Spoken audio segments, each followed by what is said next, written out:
बुडून ना. आता हे जे आहे ना हे तुम्ही पाहिलं आपण साध्या पाण्यात बरोबर झटकून घे झटकून घे.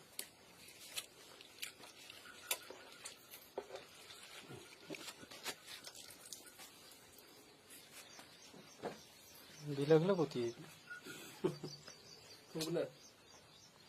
असं कोणत्या दुकानदाराने दाखवलंय मला सांगा.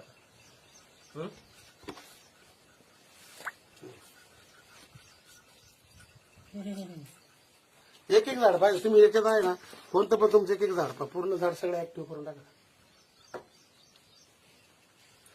आणि तुम्ही आता हे दोन तास असं ठेवलं ना त्याच्यावर धरायचं. 2 तास सुकणार राहिलं ना, आहे. ते फक्त बागेसाठी बागेसाठी डाळिंबाची किंवा याची जी द्राक्षाची याची बाग आहे ना, म्हणजे वरती त्याच्यावर माल असताना वापरलं तरी चालतं. त्याने काही म्हणजे साईड इफेक्ट कुठे येत नाही. भाजीपाला धंद्यावाला नाही, आता हे साबण आहे फक्त बरं का? भाजीपाला करायला. हा? नाही, तसं नाहीये.